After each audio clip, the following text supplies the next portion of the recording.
Hey guys, who the heck are we is back? How's everyone doing? This is Clara Manzano. Alongside me, of course, is co-host, co-founder. Well, we are all co-hosts, co-founders of this podcast. There's Claudia Perrine, of course, the Who the Heck Are We crew.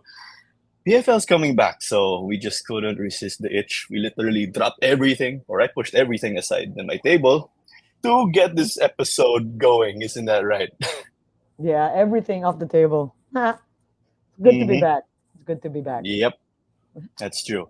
So, without further ado, let's bring in our distinguished guest, the assistant manager of Davao Aguilas UMak FC, Luis Atayde. Hello, Yeah. hello Hi, everyone. Luis. Glad to be here. Thank you for your time. So, good evening because we're recording this on Friday night Right. and we are planning to release this on Sunday. So, malapit na. And how are you? How's the whole team shaping up? Of course, you and Good, good. Davao Aguilas UMak. Yeah. Well, so the team's been doing great. Of course, we had a very active active transfer window, I would say, compared to I'm sure all the teams did, but we had a very I guess there's a lot of surprises in our window, and yeah, but overall doing great. Team's doing good, and yeah, moving, doing a hmm lot better now. Great or active transfer window. My next question for you, Daisuke Sato. Could you tell us about that? Everyone was like, whoa, everyone was going wild. Sato's coming back to play in the Philippines. The Indonesians love him because I was the assistant local media officer in the last men's national team game. We played against Indonesia. I was talking to the kitman of Indonesia, and Yeah. he just kept saying, Sato's too good because they were trying to score on his side the whole time. They respect him. Yeah, so tell us about this thing with Sato, the hype. You guys got the league going with a high profile signing like him. Yeah, well, this to start with, I'll give a bit of backstory. So when we were playing, I would say mid Copa around the mid Copa, we we always had like a connection to Sato going years back when he was still in Global. My Mm. my father my father knew him because of my uncles Wani and Angel, who were also with the Ascals before. And so because of that, we knew him. And during the Copa run, he would congratulate us. He would send us messages. And so when the opportunity arose during the window, and we found out that he was available, actually before we even started to message him, he gave us a message first, and we got really shocked because usually that doesn't really happen. When you want the player, you have to be the one to chase him and all of that. At first, we thought we were getting pranked. We thought it wasn't his real account. Yeah. We thought it was a prank. It was really funny. And so yeah, and then so he messaged us, and everything was casual. It wasn't really about playing for Davao. It was just talking about football, like just as friends, explaining how football is now here, the league and all. Mm. Because he was also um interested because the Copa really drew a lot of people in. It drew a lot of Mm. the old players to watch again.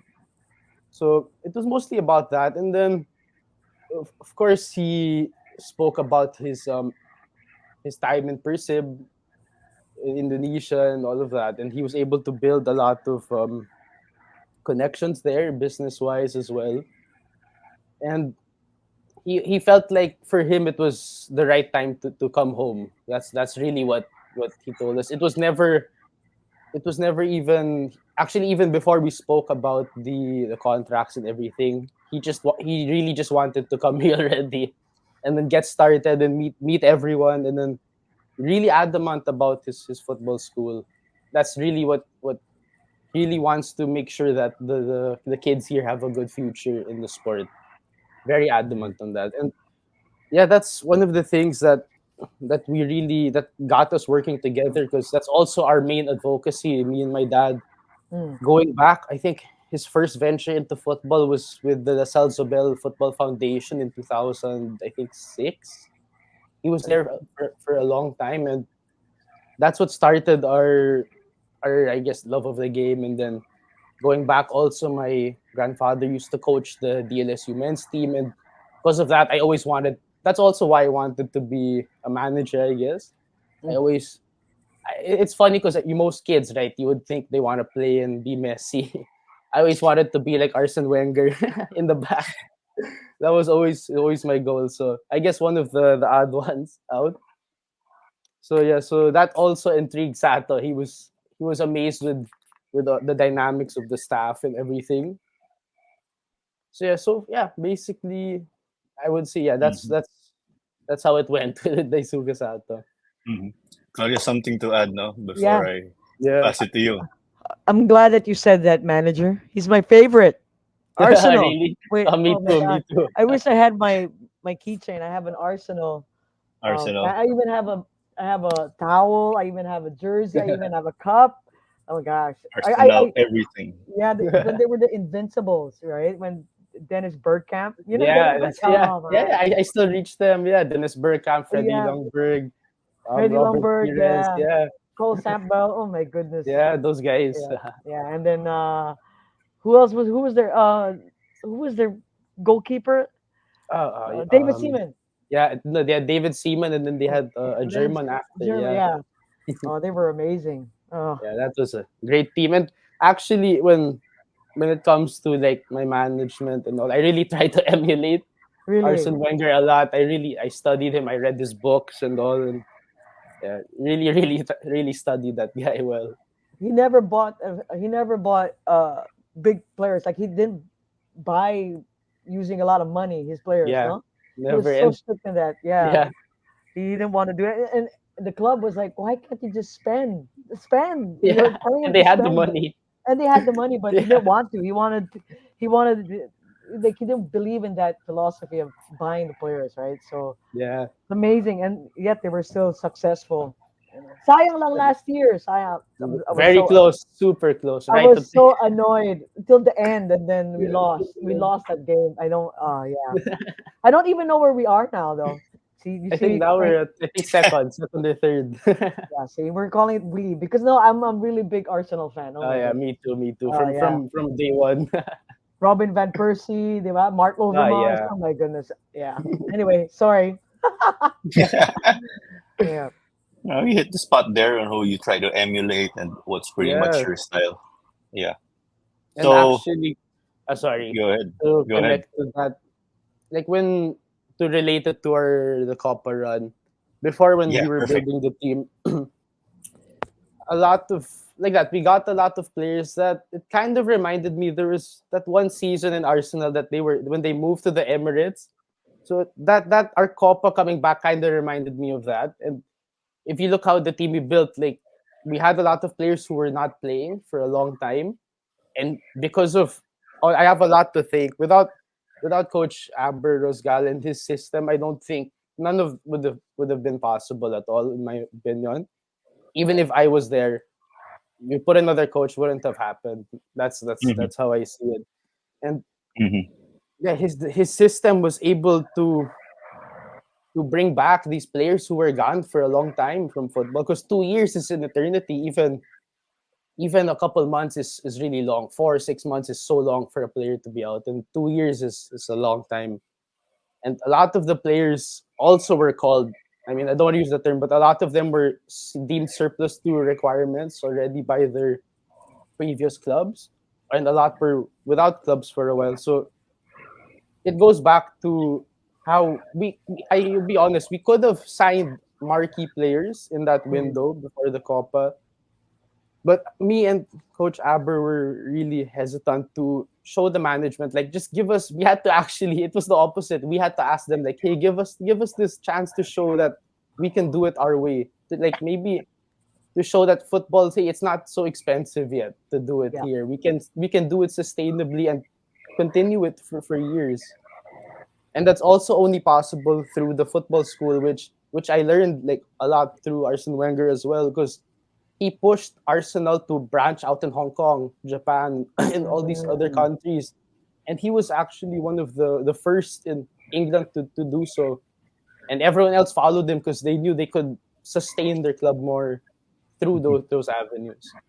Yeah, so that's one thing also that I trying to do now with the club is really find other avenues to make it sustainable because the Philippine like landscape we can't make money through the tickets. It's very Yeah. difficult right now. So we have to be outside of the box. Very creative here. Mhm. Yeah. So you're pretty much the man behind the scenes putting things together, you know, for training and games. And then there's Coach Aber, Yeah. right? What's the magic of Coach Aber? Hence, you guys made that magical run. Another guy smiling here. He's the back of the studio is our friend Carson Gutierrez, right? But do you mind telling us about the magic, Luis, of Coach Aber Yeah, and of course, of course. taking you guys the distance? Yeah. What well without trying to give away too much about him, of Yeah, course. of course. That's fine. But yeah, well, I would say what separates is from him from the rest is when I first met him, I actually played under him before I got very injured. That's also why I had to Mm. stop. I played under him for before the pandemic and for a couple of years with Sarah's youth. He was coaching there Oh. before he joined United City. So in Sarah's youth, I was so used to. I came from Lasal Zobel. The training there is very different. So when I came to him, he shocked me with his style because I remember losing a game maybe against Kaya Elite like maybe 20-3 or maybe 20-0, and we were expecting already to get maybe shouted at or of course something bad. And he just told us good game and he sent us all home, and it confused the whole team, and we were like, what's going on here? What's happening? At first we thought he was gonna quit, like and just leave. Sorry, the game was against Tuloy Don Bosco. Sorry, I remember. Yeah, and we thought he was gonna quit, and then it was really so funny. And then after I don't know, and then when we came back to training, like a lot of the teammates after like 2 nights of sleep, no contact with coach. Um, he, they started like people were like killing each other in the training ground because coach Wow. wasn't saying anything at all. He was just staring at us, like not saying a single word. And then and then I remember one of my teammates did a U-shaped run, so he wasn't offside. And then Coach Aber finally spoke and said, "Good job." So, I don't know those types of things. I would honestly relate him a lot. Not more. He's like a mix of Arsene Wenger and Mourinho, in my opinion, the best of both Oh yeah, the worlds. both. Yeah, Yeah, Hmm. 'cause he's not going to. If you have a bad game, he's not gonna tell you because he was a player also before. He knows when you have a bad game, you can't yeah. lie to yourself about it. So he's not gonna add to you what you're feeling. He's gonna just be silent and he's gonna make you overthink about it. Mm. And then you're It's gonna come always the into silent type, no? yeah, Always the silent yeah. ones that are quiet, no? It's And not the I ones that's screaming. yeah, and I learned that also from Arsene Wenger in his book. Really great. And he discusses sometimes saying less really motivates a player because it's already at them versus themselves at that point. Mm. And if you add a coach, he's just gonna put his excuses on the coach that coach is being too hard on me, I can't perform. So it gives the player, I would say, like an extra push mentally. Yeah. So I guess that's one of the ways because when it comes to tactics, it's honestly it's not a secret when it comes to tactics. I would Mm. say because especially now with like all the modern game, it's so easy now. Then you have Football Manager, Yeah. you have all these things. Parang tactics is it's I don't know. For me, it's not a secret. I would say because I know everyone knows we play very high press. We like the 1-2s and the tight spaces. And actually, you can if you watch Brighton, you'll know how we play a bit. If you watch Brighton, Hmm. that's Interesting. the I got question. What the what key one. what position did you play? And how, Me, yeah, let's go back to your back, no, oh yeah, football. sure. Aside from you becoming a football manager, so how old were you when you started playing football? When I started playing, I was around, I would say maybe 11 years old. Okay. Yeah, I started playing for. for Makati FC, because at that time there was so little. They were the only club in 2004, 2000. Yeah, those times they were the only ones. And And what then was your position? oh yeah, I played. I would switch. I played left back, and then I ended up playing center mid because of Cesc Fabregas. That's it. I think I Oh, remember yes. Fired. it was after I saw him do that solo run against Spurs from the half line. Oh, yeah. And the problem with me was every training I tried to do that same run. So I had a real issue with the coaches. And I think almost every game I tried to do that same run. And it was consistent, like every time I played for a couple years. There he is again, doing the same run. Going for glory. Yeah. And it would always be at maybe not the best moments of the game. Sec Fabregas. That was sad when he left. When he left. Yeah, that was Oh, the shocking one. But yeah. When he left for Barcelona. It was never the same. yeah, It was never the but same. yeah, again, when I guess also when because of my playing style, it led to a lot of injuries also, Mm, and that's also why I ended up slowing down with playing as well. But from the start, I it was very strange because I guess I saw based of like the stories of my grandfather coaching right. and all of that. It even as a kid growing up, I really would always just I wanted to see, oh, who's the manager of this team, who's the manager of that team, because I would always notice as a kid, like the players would always transfer, and I always wonder why are they leaving the club, and I was like, oh, it's because of the manager, pala. So that was one of the things that also made me like very interested into management. You played until high school? When do Yeah, you decide to sort of stop playing I competitive? decided In to stop. Zobel, no? Yeah. Yeah, I played a couple years then. I decided to stop competitive playing around maybe actually not too long ago, like 2 years ago, 2022.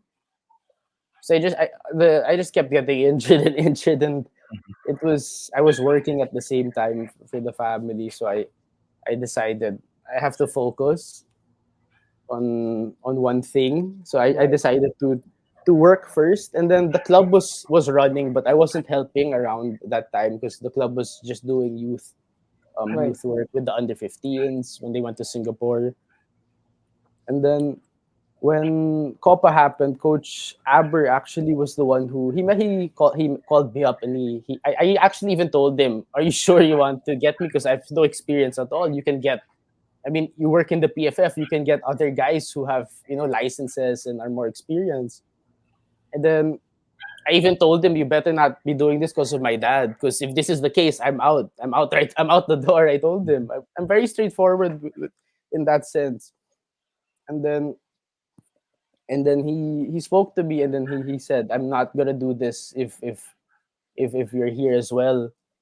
And then another person who was part of that team actually is Benji Garcia. I'd like to mention he's just on the break from coaching now, but he'll be back eventually in the team. But he's a licensed coach. He's also same age group as me, and also a former player of Coach Aber.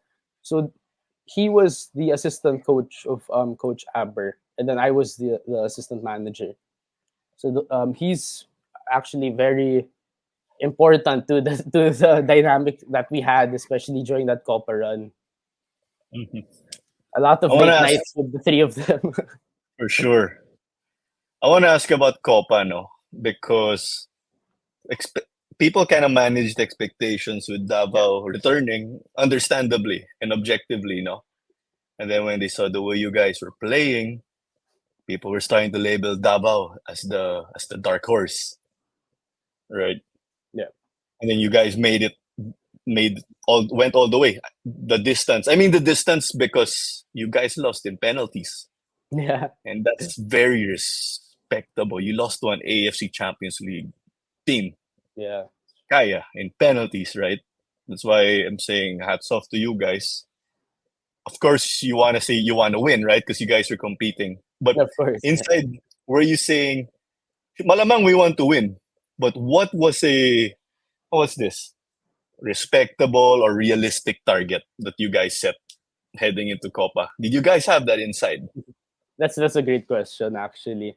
Super good question. So before Copa, or when we started, like after our friendlies, we had a team meeting, the upper management. So first it was me, Benji Garcia, and Coach Aber, and then three of us spoke, and so we asked each other, realistically, what do you think, right?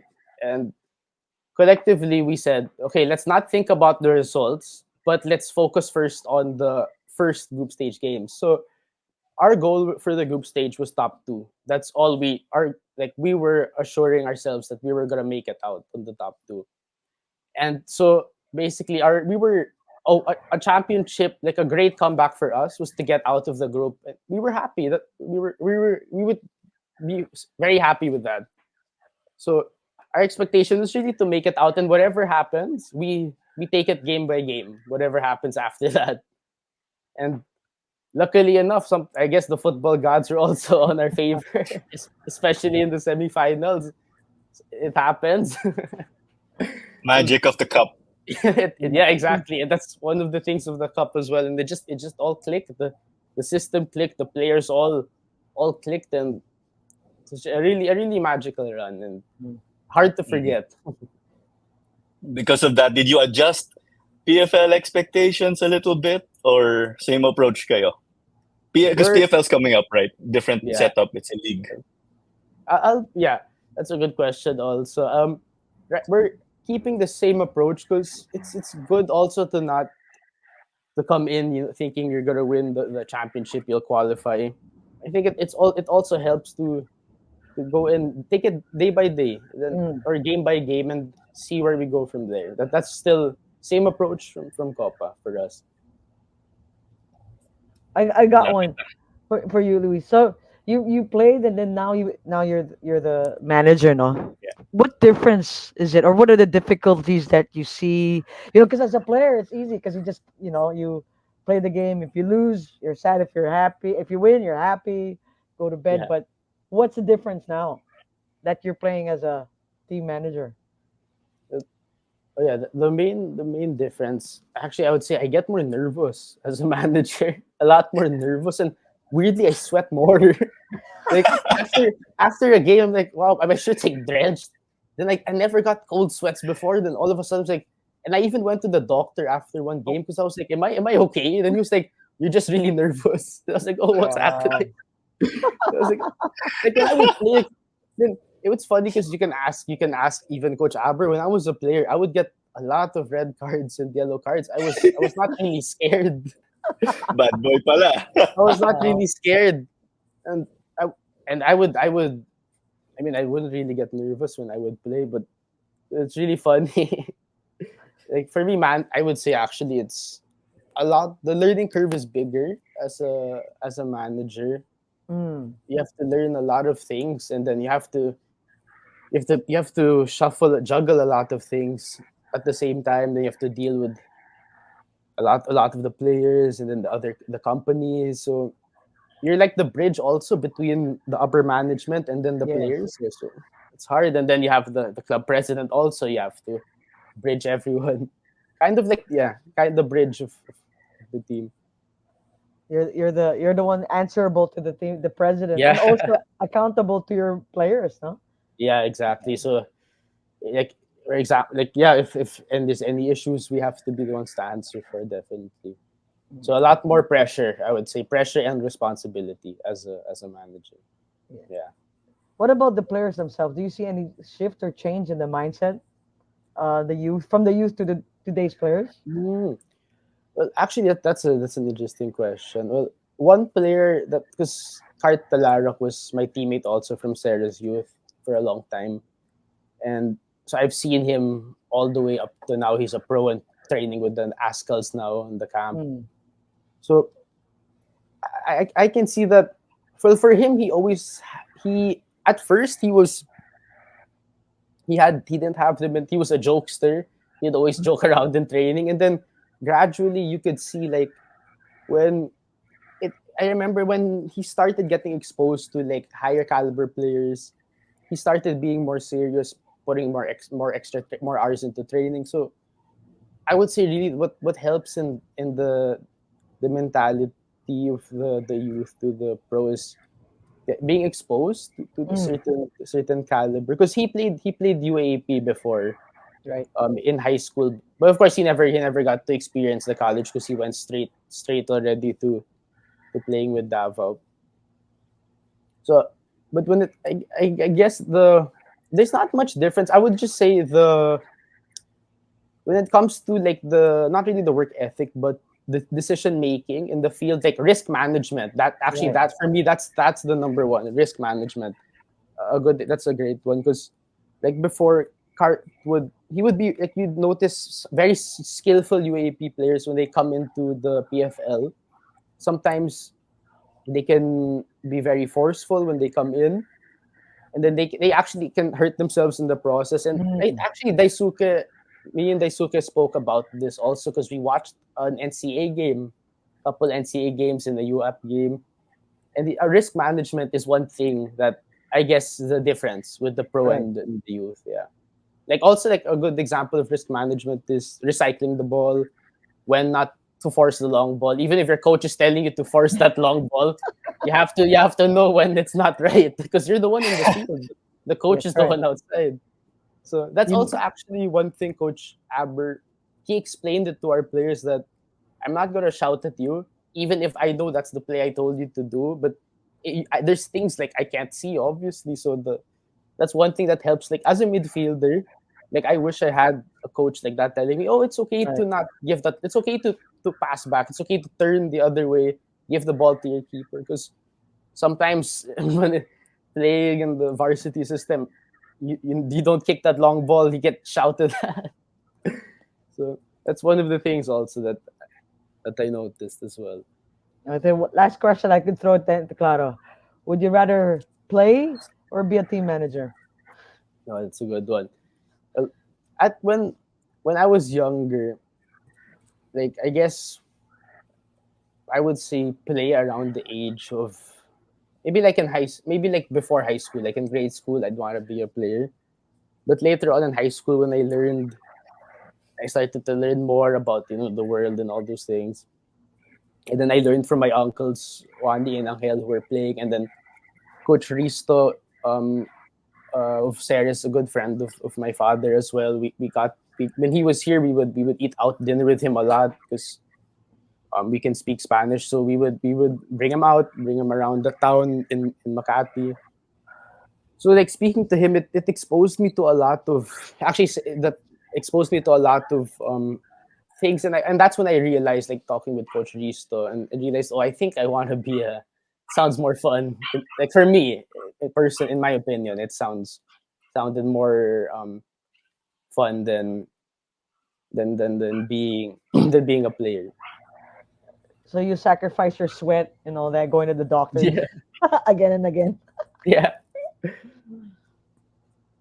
No, Coach Risto Vidakovic, right? Coach of yeah, Ceres back in the yeah, day. Yeah. yeah, Well, what a legend, right? A yeah. guy One of the mentoring. main guys who really inspired me to go for Yeah. this. Yeah, me as a broadcaster, I'm grateful I got to commentate some games where Coach Risto is a manager and stuff. So also cool for me, of course, seeing a team like his Yeah. compete. So we pretty much get on to the beginning of the end. Luis, where do you see yourself and Davao Aguilas UMak, of course, 5 years from now? You and the team, you have a big role. You're in a managerial role. You guys go hand in hand. So where do you see yourself in the team in 5 years? Well, in five that's in 5 years. Well, by that time, well, hopefully by that time we have fully. Well, my dream for the team in 5 years, what I would hope that we would have more than just the men's team. I would hope that we have at least more than 1,000 kids in our football school in the province and in Metro Manila, or collectively in both, because our plans really to expand in the provinces, in Isabela, in Davao, and even in Bacolod. So we want. I really hope that by that time it's up and running in those provinces, and hopefully AFC Cup competing, Mm. not just there, but really trying to emulate what Coach Risto and Ceres did, really competing and giving the nation a lot of pride again, and stopping that bashing I see on the YouTube Ooh. lives. you Ooh. know, Dami last year, ah. Ang dami. yeah, that's so dami. So I could say. You can't hopefully, avoid those. yeah. So Yep.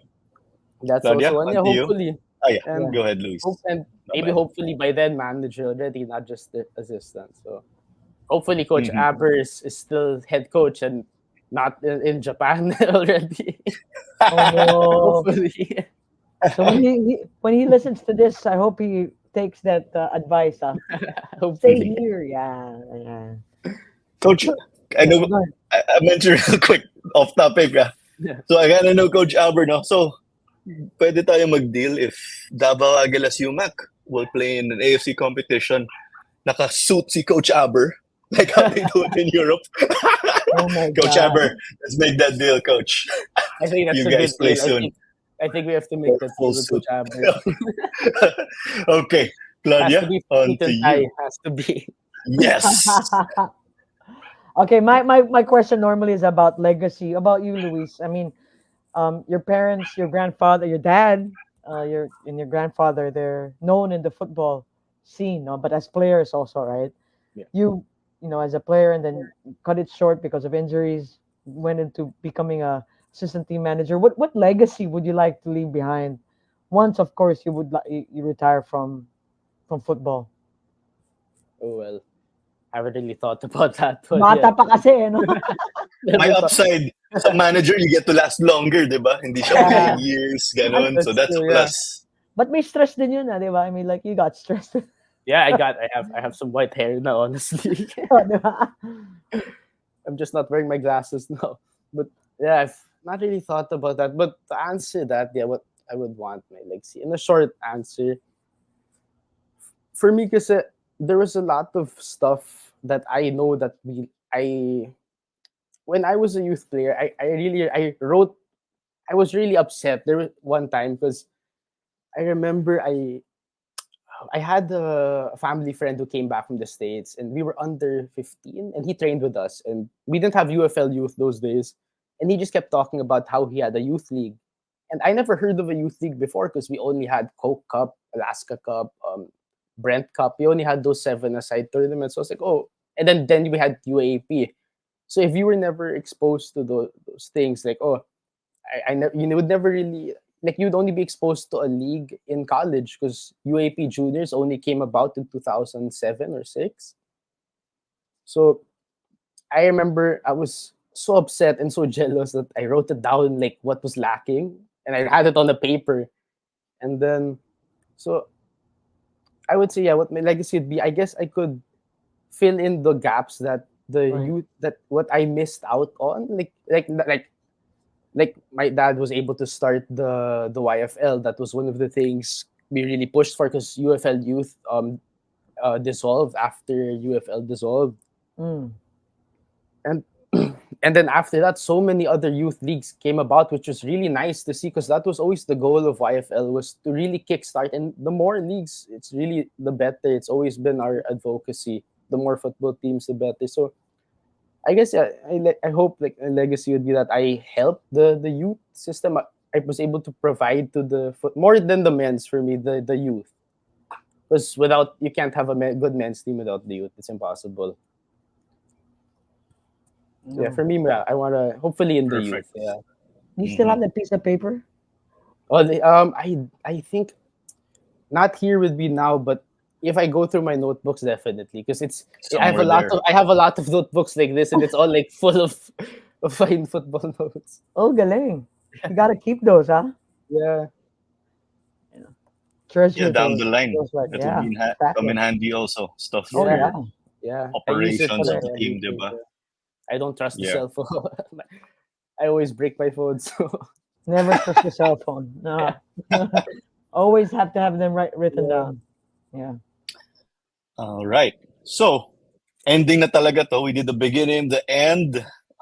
This was a short conversation, but definitely a good one with you, Luis, because we can't wait for the PFL. No, we want to give you the floor to give a message to the fans of your team and the that's the Sato Football School, with Davao Aguilas Oh, yeah. also, right? So we'd like to give you the floor. Any shout outs too? Do you have a fan club, yes or no? You can answer No. it by greeting them if you want. Go well, ahead. Yeah. well, I don't know if I have a fan club yet, but hopefully soon, as soon, hopefully. But but I think I would shout out to Coach Aber, and I'd want him to take that offer of Claro. Definitely, 5 years from now, if he's still the head coach, he definitely has to wear a suit and tie in Rizal. Oh Or gosh. Gimmick. Well, I'm not. Coach dresses well, by the way, decent for a coach, no? Like, coach. Coach isn't underdressed or anything, no? Extra formal lang because we don't wear suits in the Philippines, no? I agree. That's why I just wanted to joke that with Coach. But yeah, back to you. Back to you. I'll make sure to request a 4 p.m. game for sure. For 4 p.m. for sure. But yeah, I definitely hopefully a fan club soon. But and we call this. Sorry, what was the question again? Oh, I no forgot problem. Got already. you. Got you.